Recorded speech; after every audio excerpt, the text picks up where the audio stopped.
Yo, you're in the studio with Leon Switch, and I thought to celebrate the release of my new bass pack, I would do a video showing some of the basses within the pack, and also make just a bass line, basically just like a bass groove with some of the basses, and show you how I would work with them. I hope you find this insightful and helpful. The pack is available on my Bandcamp and on my website, so definitely go check out them. That's leonswitch.com and leonswitch.bandcamp.com. So yeah, go check them out. And while you're over there, go check out Curo Records and Kelly Dean and Quizma, as those guys make some sweet tunes as well. So yeah, definitely much love. Thanks for watching. Hit the like button, subscribe, and do all that funky stuff. And without further ado, let's crack on.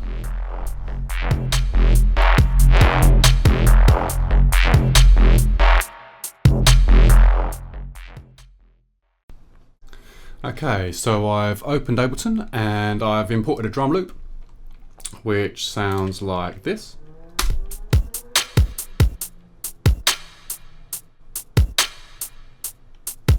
Quite a simple little drum loop.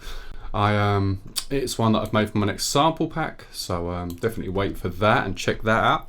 So what we're going to do is we're going to import in these some of these basses. So what I've done is I've opened up a sampler on channel 3, which is a MIDI channel, and we'll click for a few.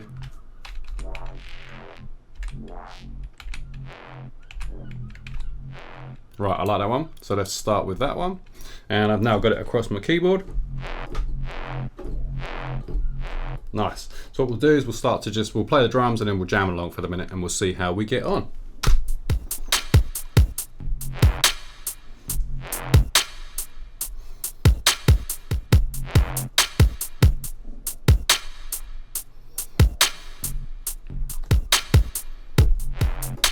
Okay, so I'm quite liking it on the first hit of the bar there, so let's record that.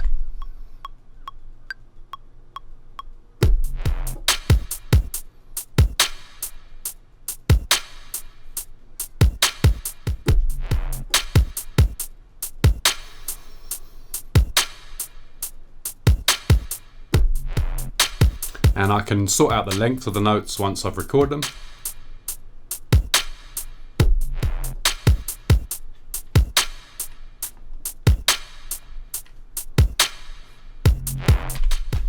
Cool. Okay, so I've got, if I come into this part now, here we go. So we can extend these. Let's go quantize on the 8th notes, and let's just quantize them, and we'll get them so that they're all the same length to start off with. So this one and this one could do with being a beat longer, an 8th note longer. And what we'll do is we'll select all of them, and then we'll just drag them out a little bit, so we get that reverb, that little bit of tail reverb on it. And you can hear the difference there between that cutting off sharp and with the tail on it. Cool. So let's grab another bass. So what I will do is I will just duplicate this onto the next channel. So I'll copy that and put that onto the next channel. So we've now got exactly the same.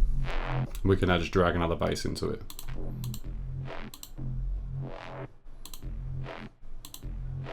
Quite like that. So let's drag that into there.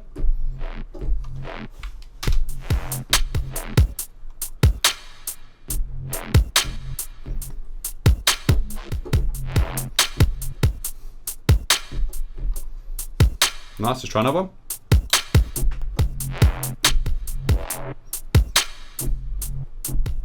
I love these bits.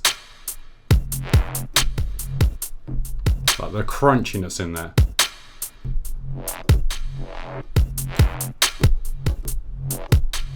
Right, so I've got a bit of a click at the beginning of that. So what I'm going to do is just bring the attack time. We're going to bring that up just under 20 milliseconds. We'll start to bring it back until we start to hear that click, so I can stop that playing. You hear that click there? Just a bit more natural sounding.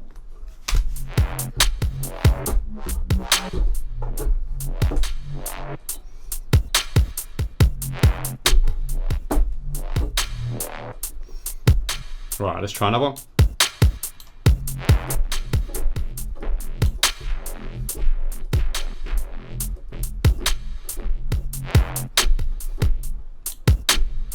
Right, nice.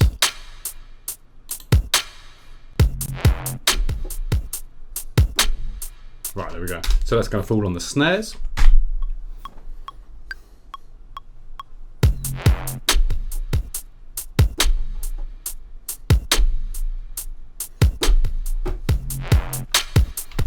Cool, and what we'll do is we will now just come in here and we will make it so that that is now quantized. So 8 notes again, quantize, bring these two in, they're exactly the same length there, so let's bring those tails in.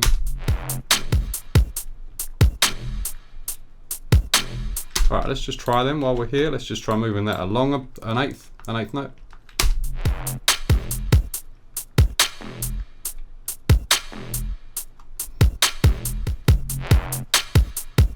Nice, so let's duplicate this along. In fact, what we'll do for the minute is we'll just loop it over this first part here.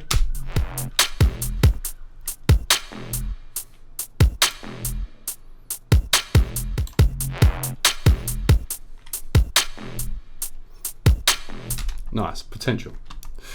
Which is all we're looking for the minute because we're just sort of playing. So let's grab that again and let's duplicate this into the next space down. So there's no processing on any of these, like after processing to what I've already done in the pack. They are pre-processed with a little touch of reverb and dry and everything else, but feel free to process them further. What I would usually do in this sort of situation is I would group all the basses together and then process the group. They're all processed in the same sort of way so far before you've got them.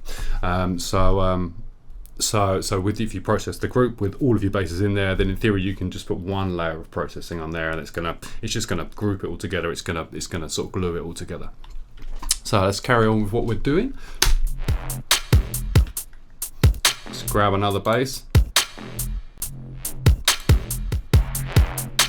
Cool. Let's try something like that. Let's bring this in.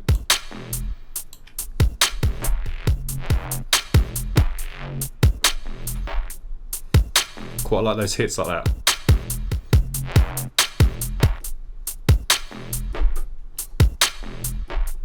Okay, so every other.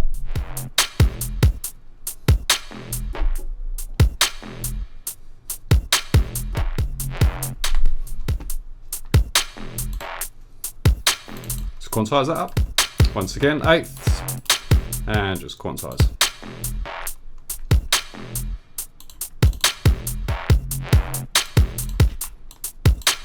Duplicate it again,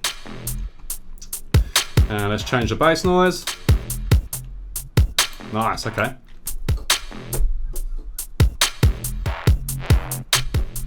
Nice, there we go. So that's going to bridge that gap. It's going to bridge that gap in between those first two basses. So let's hit record.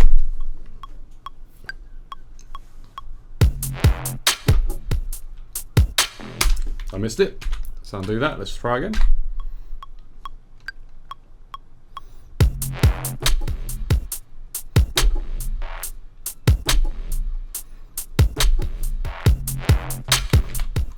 Sort out the timing on this a little bit. So let's double click and let's now go eighth notes again and let's quantize that.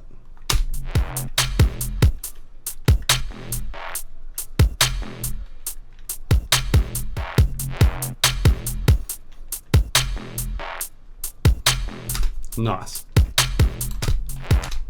So let's now duplicate it again. Let's grab this and we'll stick it on another channel, and you can see it was starting to build up these kind of bass patterns, you know, and it's really cool. I love the way these kind of things just sort of, you start to get like a bit of a groove going, and chances are we'll change the first bass or we'll change the third bass, we'll change the second bass if it doesn't fit overall afterwards, but for the second we just want to get something down that we can play with, and then we can go from there, you know. So yeah, all right, let's continue. So I've duplicated it again onto channel 7 here, and we will now just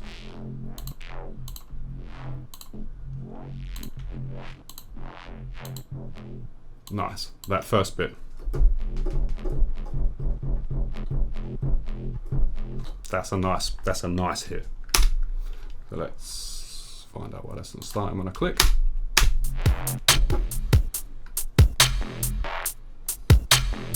See if we can go before that second.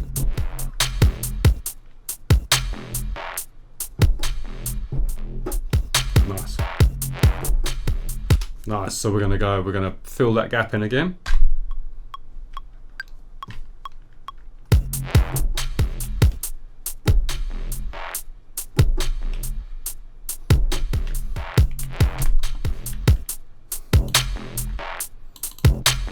once again, eighths.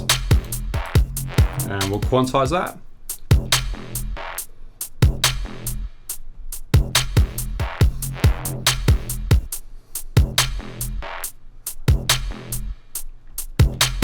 Nice. Okay, so once again, we'll do the same thing again. Let's duplicate it along. We'll start to fill in these gaps some more. So let's grab another bass.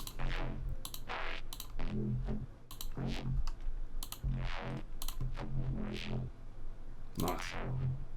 Nice, I like that as well.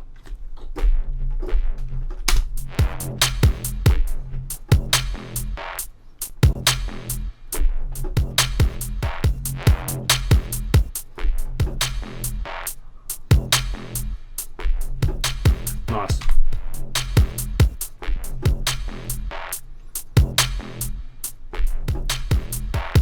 So I'm not sure about the timing on that, but we will check it out. Okay, so let's once again, eighth notes, let's go quantize and let's see how that sits. Nice. Let's try it on the button. So let's go.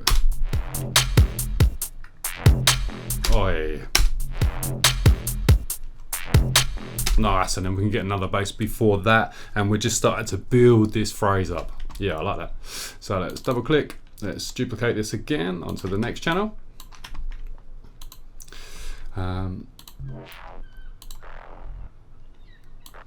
Let's try something like that.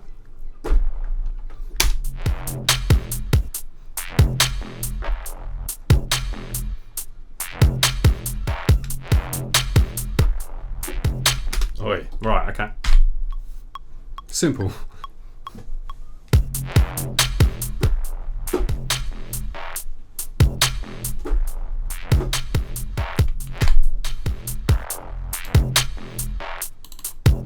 And when you were writing the tune, these don't have to all just drop at the same time. So you could bring this one in sort of like 16 bars after the drop, or 8 bars after the drop, to add that bit of spice in and to step up the riff. It's yeah, it's just a cool way of working, like a really cool way of working. So let's quantize these up again. So we'll go eighth notes. It's a shame it doesn't just default to that for me. I think there's a setting I turned on somewhere that set it to 16s, but yeah, I can't remember where I put it. I can't remember, not where I put it, but where it is. But anyway, so let's try that.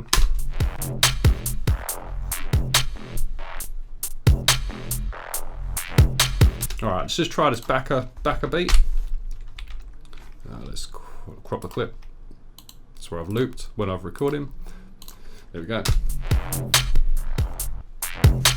Okay, so that was kind of cool. I like that. So let's try extending it out. All right, so that's too short. So let's try copying that across. So yeah, I'm not so sure about that. So let's once again, let's just extend that out. Let's go and extend it out a little bit more. We can always stick another hit in here. So it does just end there, but it's got that little tail of reverb on there, so we'll leave that be. And then we'll go to the next channel. Let's just make this a little bit smaller. Here we go.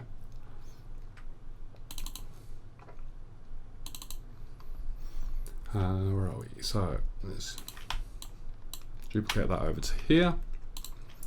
Let's grow that first hit.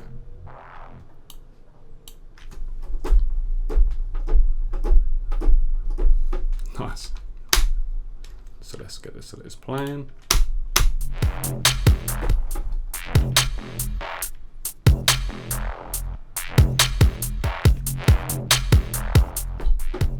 There we go. So just once again, you know. Wrong place. Let me just play it again. Control Z.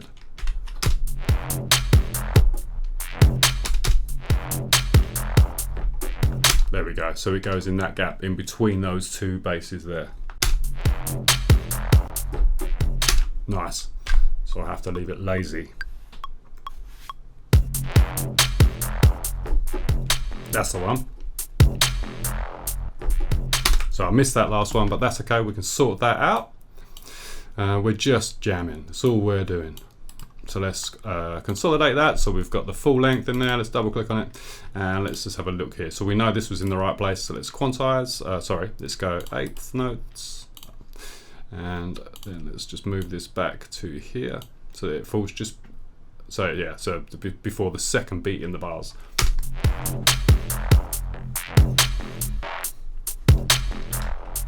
Okay, so let's just try, out of interest, let's try knocking this up. Just like a semitone, so we're playing the F sharp now. Oi.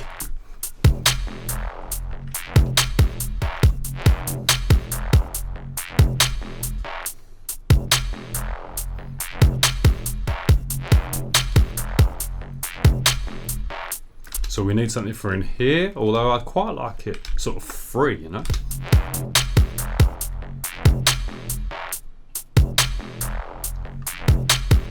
Especially with the space in the drums, you know?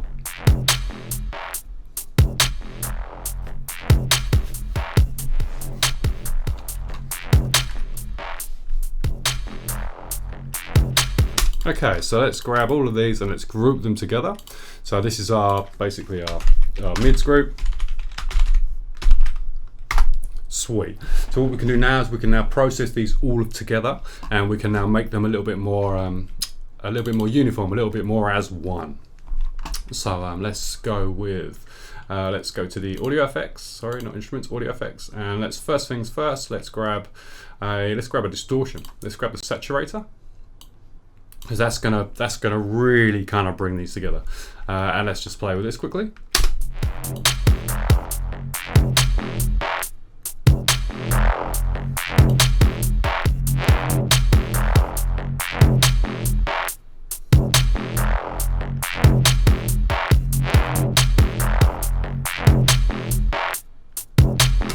Nice. One thing I'd like to try very quickly, it's kind of pretty random, but let's grab the gate. And what I playing with the other day was, and it worked really well, was this side-chained gate. And basically, so you can specify whether if I side-chain the gate, here we go, to the drums. So, and I specify that it only happens within a certain frequency range. So I'm going to go for say 3. Let's go say 400. Yeah, so I'm going between 0 Hertz and 400 Hertz for the sidechain trigger. And basically what that's saying is it's going to catch, hopefully, the bottom of the snare and the bass drum. The hi-hats aren't going to be involved in the sidechain whatsoever, even though they're on the same channels. We're literally just looking for the frequency range between 0 and 400 Hertz. So in theory, we should be able to see now on the scale here, we should be able to see the transients of the bass drum and the snare drum.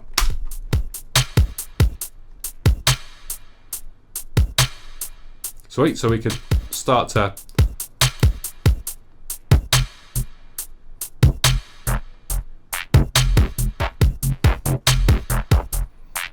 so you can now see that it's starting to grab those hats a bit more and anything that's sort of taking place in that kit.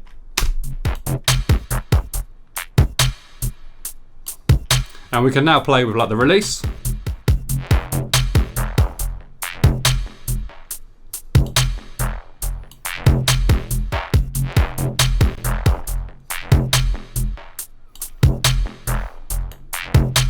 We bring the floor up, so we're basically bringing the silence where if we drop it all the way down to 0 or infinite and turn the release off, you can hear that every time the gate cuts in, when it cuts out again, it cuts to 0, to silence. There's no noise happening.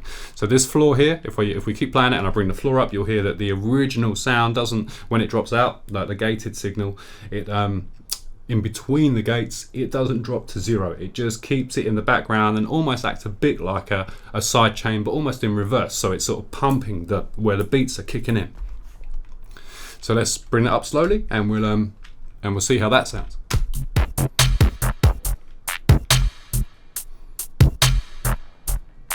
There you go. You can hear that coming through now.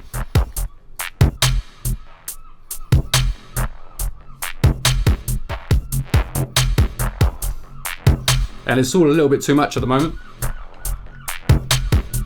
So let's bring the threshold down a bit more.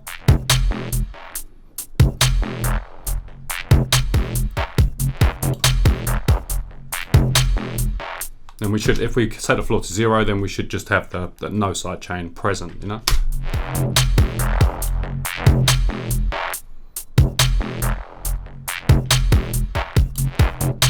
Anyway, I'm not a massive fan of the sidechain. Just out of total interest, let's flip the sidechain, the gate. So basically what's going to happen now is now that the bass is going to become prominent when the drums are not playing, when the gate is not triggered by the drums.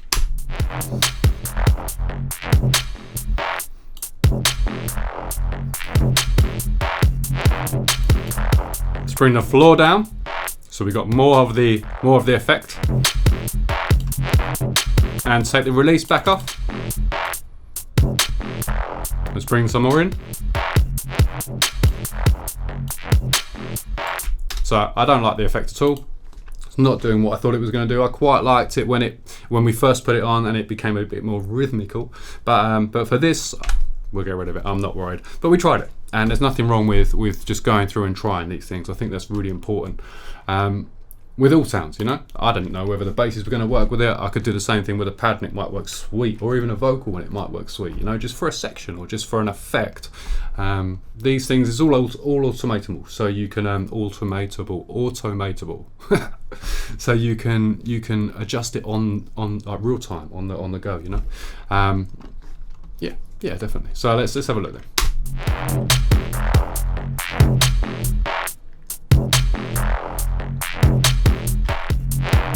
Pretty rude boy, I like that.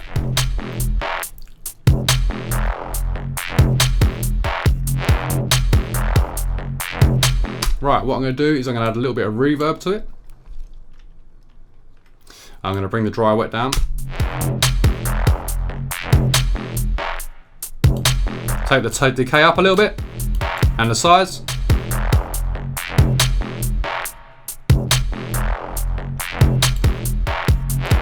Put the low cut on.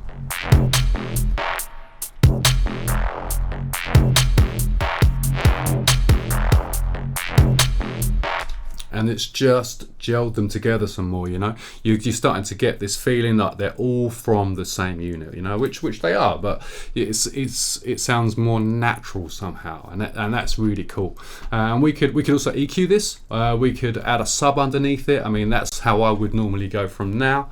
Is I would now get a sub and I would just put that underneath the mid-range, just with the pattern and playing the notes, you know, just following what the mid-range is doing, and that will just beef up that bottom end. But let's have a play. Let's get some more stuff on the go. Let's in fact, what we could do now is we could now even try. Let's have a play.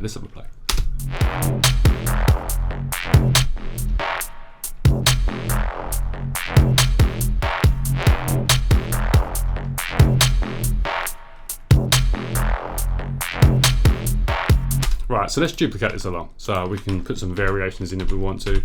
So that's now across the whole of this 19 bars, 16 bars. I've got bar 3 up to bar 3 before, like empty before my set starts.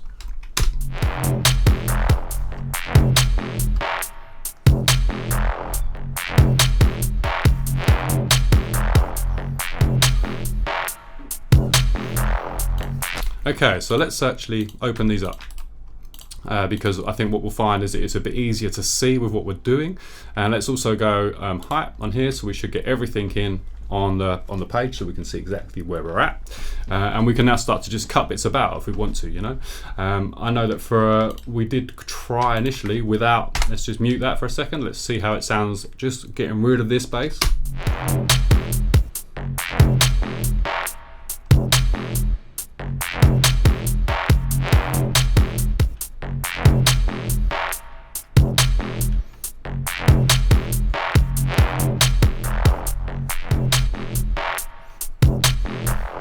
Nice, and you can see how that's just sort of stepped it up.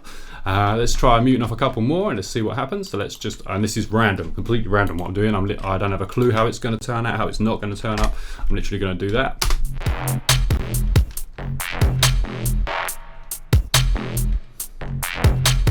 See, there's bits of it now that actually sound really nice phrase-wise. So it's a completely different feel than what we had, but I quite like the fact that you've got this kind of different phrasing going on. So this could work for like an 8 section in the middle of the tune or something, you know. It's it's got potential, you know, and there's just variations. It just keeps it interesting. So what we could even do is we could unmute this for a second and we could just like get rid of a few bits. So let's get rid of the second one. Let's see how that sounds.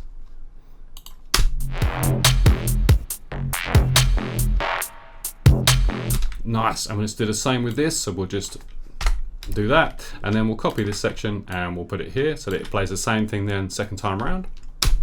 So sorry, let's start from the beginning there.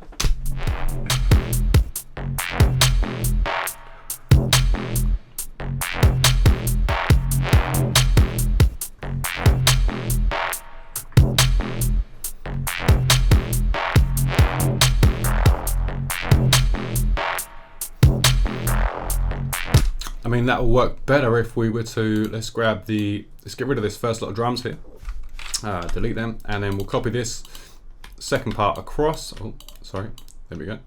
And basically at the very end of the bars here, we've got like a bit of reverb and a bit of space, you know, before the next phrase starts. So this will now give more impact to this section here.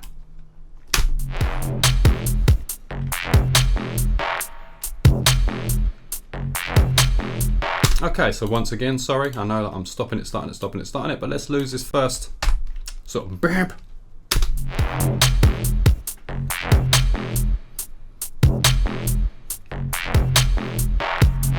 Nice. So that just fills out that phrase, makes that phrase seem more natural and more interesting, and also it's now a longer phrase, so it kind of works really nicely. Oh, sorry. Start from the very top here.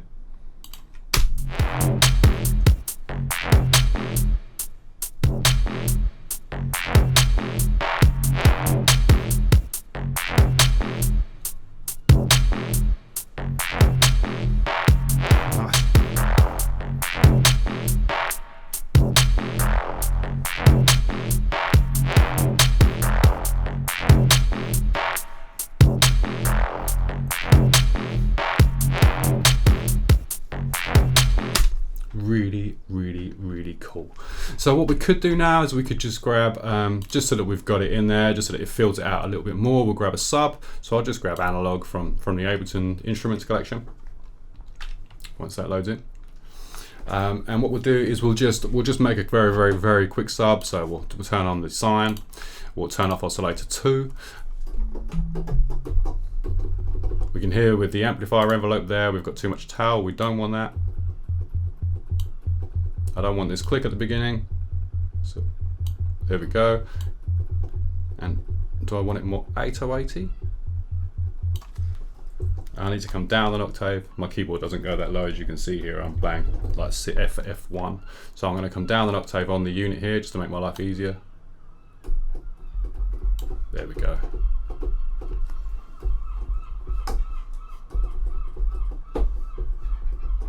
Nice. So let's find out where we were with regards, so let's highlight all of these. Let's just do this. And let's find out where this F sharp is, because I know that we put an F sharp in here. Okay, so we can see that the F sharp is happening every other bar on the second eighth of every other bar. Okay, so that's fine. So let's just record something in.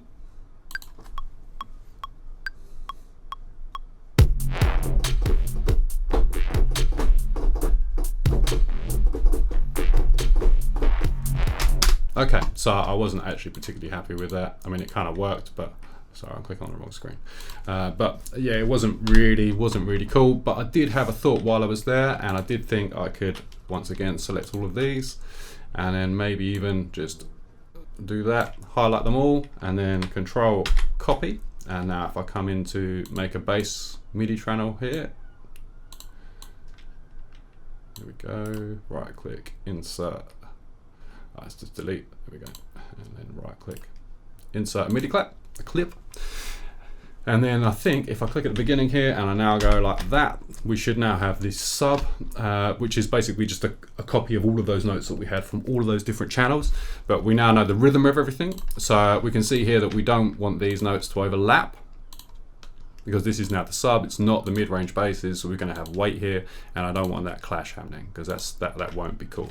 So I can bring this back, so there we go. So now nothing is overlapping, and what we need to do now is we need to go down, so we've got F1, and that should be our pitch. Let's just solo that a second. I mean, we haven't processed it at all. There we go. Sorry, wrong screen again. I've got to look down here. Get used to these things.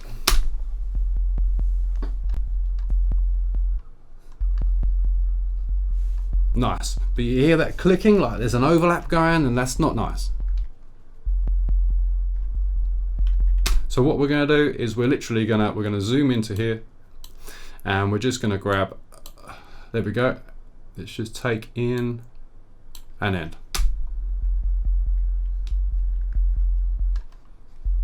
Nice, and let's just edit the way this is planned now. So let's have a look at the envelope here. So how does this sound if I bring?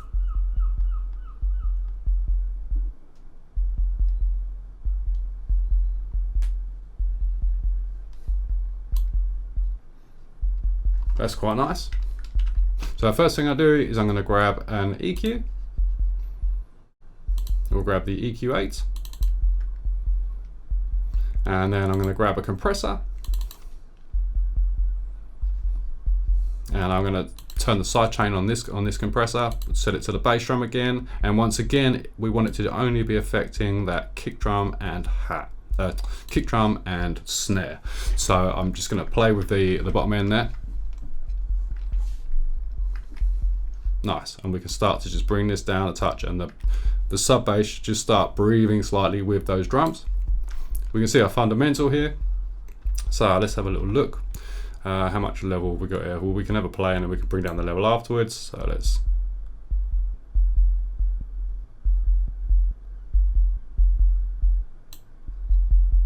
Nice.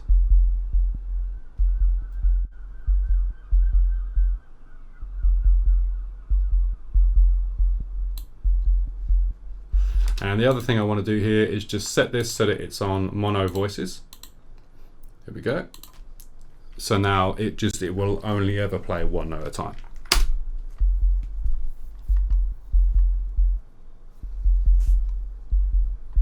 Right, and now let's unsolo it and let's play the whole lot together. Just have a look at the mixer.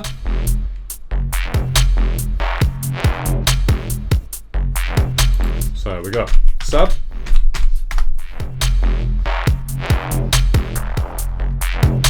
so what I will do with the sub now is I will now grab a utility. So on the audio effects utilities, I'll grab a utility right at the very end of the sub, and then we can get a bit more gain control here. I'm also going to mono the sub because we only want it in the center at the very bottom of the mix. Let's give that a go, and we can also, like I say, we can now boost the output gain.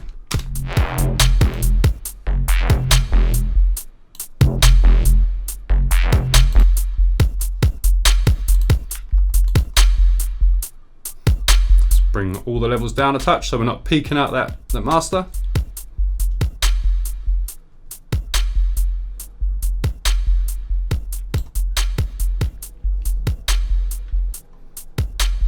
Let's have a little play with this sound some more. Maybe give it some more decay on the amplifier envelope, on the sub. Oh yeah, there we go.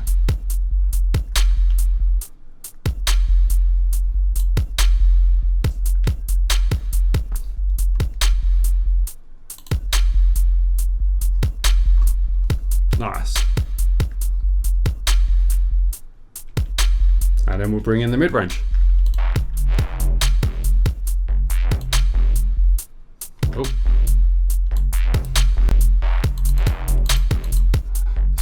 Unlink all of the channels.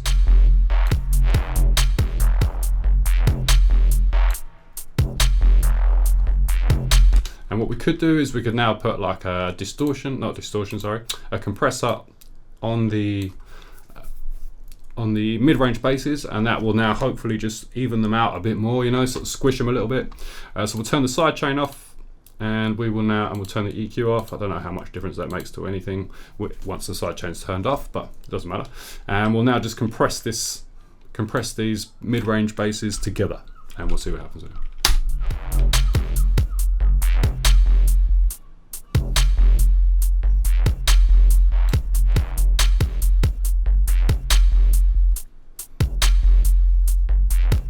Give it some output.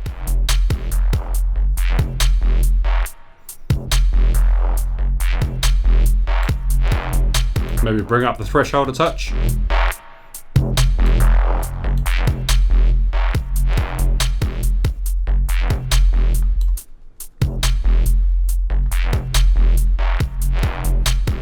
Nice. And what we'll try now is we'll grab a filter. So we'll grab the auto filter and we'll put this before the saturator. And we'll just have a play with some filters and see what happens if we give it some low pass, we'll give it some high pass, give it some drive, some more drive, and we'll see where we end up.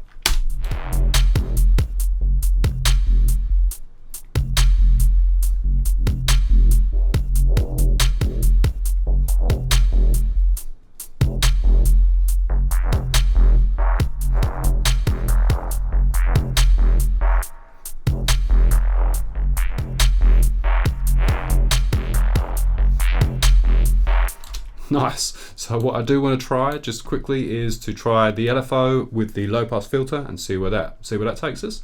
It might end up just sounding rubbish, in which case we'll laugh it off and we'll go back to how we were. So let's just try that.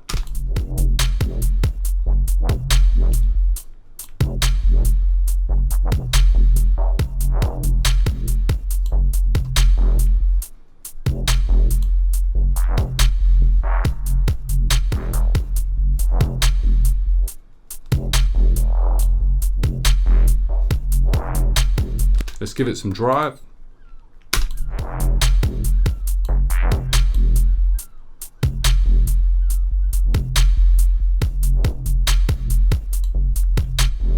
That's quite nice.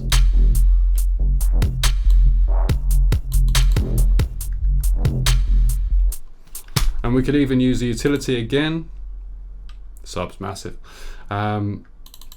And we can now, we've got more width control now, so we can add it and make it a little bit wider if we want to. I mean, I've put a massive low pass on it, so it might not be the most sensible thing to do to take it lower, but let's have a play and let's just see where we end up. We've also got another gain on the go now, another gain stage, so we can now start to give it some more gain here. We've now got sort of overall control over the channel without having to mess too much with the slider. So.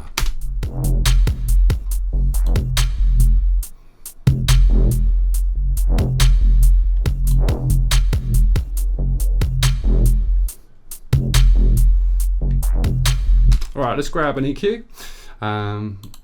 Where are we? Let's go EQ 8, and let's put this after the compressor. So now basically if I drop the weight out of this, everything beforehand is still going to be acting appropriately. If I put the EQ before, even if I just put it before the saturator, say, the saturator is going to get affected, the sound will get affected by the EQ, and so will the compressor. They will both start to act differently. So if I was to lose all the weight out of it, the saturator and the compressor will they will react totally different to how they are now. So for my own sake, I just want to sculpt the sound some more. So I'm quite happy with how the sound is sounding. I quite like the reverb on it. I quite like everything that's going on at the moment. I just want to add a little bit more scope in there.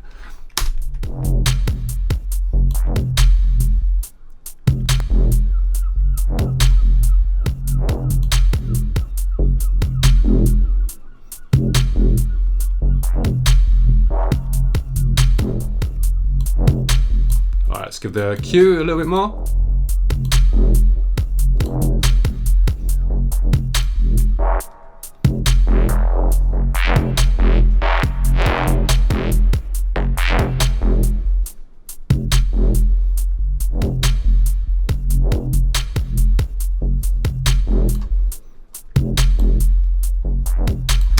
And again, I'm working in the headphones, so the mix is going to be all over the place. I don't know what the drums are sounding like level wise. I don't know what the sub's sounding like against the drums. I should imagine the sub is massive because these don't give me a lot of bass.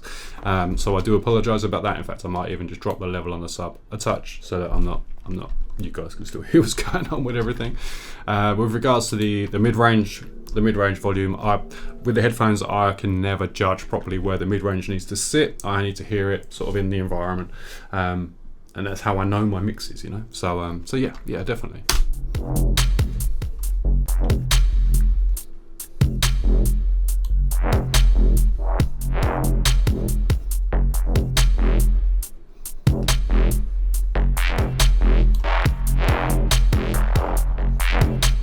So I'm not so keen on the EQ once the filter is open. So I'll just try to turn that off for a second.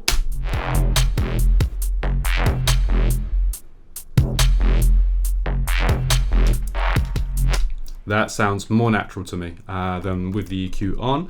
But once I start to filter the the basses together, I feel that the EQ kind of helps just boost where we're losing or where we're lacking with the EQ or with the filter. So if I'm using the filter, then I'd probably be inclined to turn on the EQ. If I turn the EQ off while the filter's on, see it's lost something.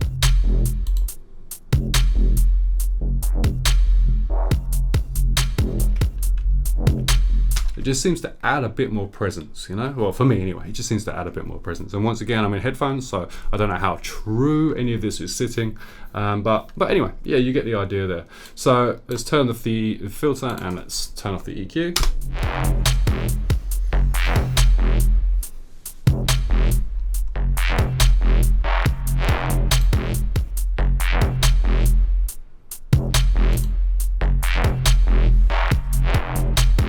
Nice. So let's just run down. I mean, there's 200 basses in here, so let's run down and have a look at a couple of the others. Nice. I like that.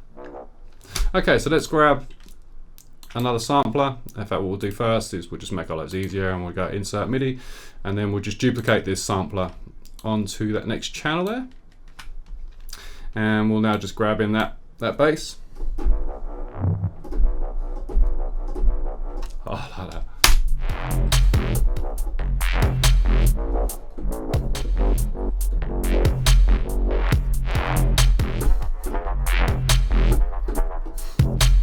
Nice.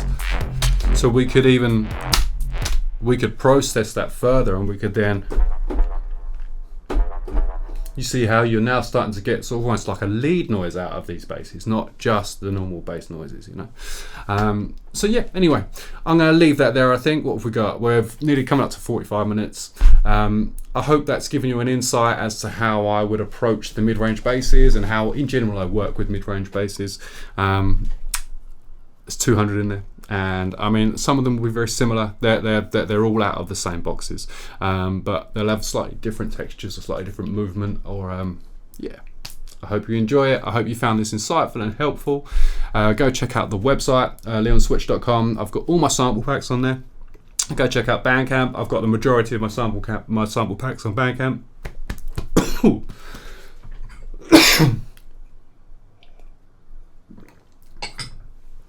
Yeah, so definitely go check out those places. Go check out my Facebook, my Instagram. Go check out Kelly Dean. Go check out Quizma. Go check out Cura Records. These are all places where you can catch my music and a lot of other really, really, really cool music. So much love once again. Thanks ever so much for your support, and I hope this has been helpful and given you an insight.